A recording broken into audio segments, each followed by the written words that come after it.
important to remember that the helicopter was on a visual approach. We've heard some of that air traffic control audio where it says that yes, he could see, or the pilot could see the regional jet. The air traffic control confirmed that with the helicopter, it appears, and what they will look at, and those pilots were likely on night vision goggles, making that visual approach to the airport, that the light in that area, and you can see it from the video there. It was a dark night, dark river, but lots of city lights. And the angle you see there is even less lit than the other angle when you make that approach into Reagan Airport. So they're going to see whether those pilots thought they saw the jet, thought they saw the regional jet, but in fact were looking at some other light, perhaps an aircraft taking off, perhaps a city light, and lost track of that horizon. That is one thing they will definitely be looking at, but the Pentagon is intent on getting to the bottom of this and seeing exactly what happened. Of course, this is right by the Pentagon, Martha, and it's fairly routine to have these Black Hawk helicopters in the airspace around Reagan National Airport. It's so routine, and that's probably part of what they were training for in that helicopter, that they're near the Pentagon, that they often fly VIPs or senior Army leadership around in those helicopters going up and down the Potomac River. So they're used to it. People are used to seeing those helicopters. Aircraft are used to seeing those helicopters, but obviously something went terribly wrong with that helicopter seemingly crashing in to that regional jet. Martha Raddatz, thanks, Robin. And you're right.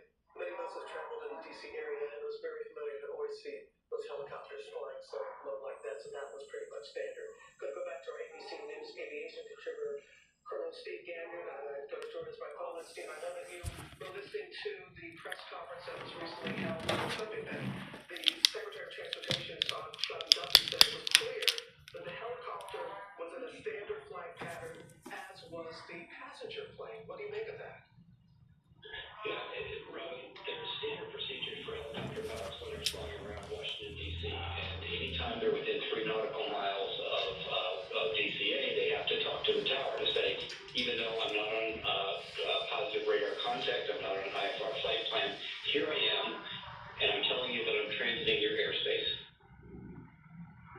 You know, one of our allegations is there was a planning document which was discovered in our investigation of the case, and in that planning document evinces the intent of the defendant and talks about the next time and, you know, this careful premeditated planning of the murder of a number of women. Because of documents like that, obviously you think the DNA is very important to your case, but should it be thrown out? Do you think you have enough other evidence to convict him in trial? So, most have seen video footage. You can't tell a lot from video footage taken at night, but you know that footage raises a lot of questions about how this happened. As the Secretary of Transportation mentioned, military flights and commercial flights are pretty common in this area. It's a very congested airport. So what was the breakdown? The National Transportation Safety Board is on the scene, already visited with the chairman of the board this jet, and it appears that the helicopter said, Roger, visual separation.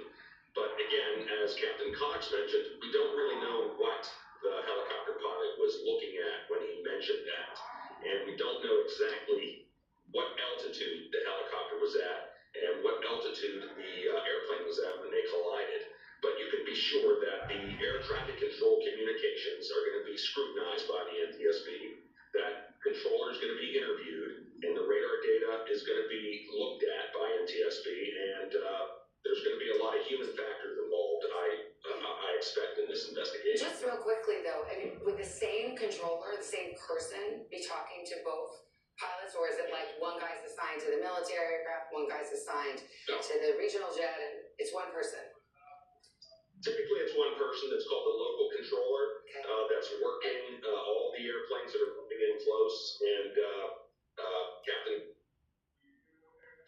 And the investigation, as you said, is just getting underway, so we hope to learn more soon. Steve, as always, thank you for your insight. Michael. All right, Robin. Pierre Thomas has more details from the recovery scene and about the collision. Good morning again, Pierre. Michael, good morning. Well, a source reached out this morning to basically warn that there would be no survivors. I was struck by the pain in his voice.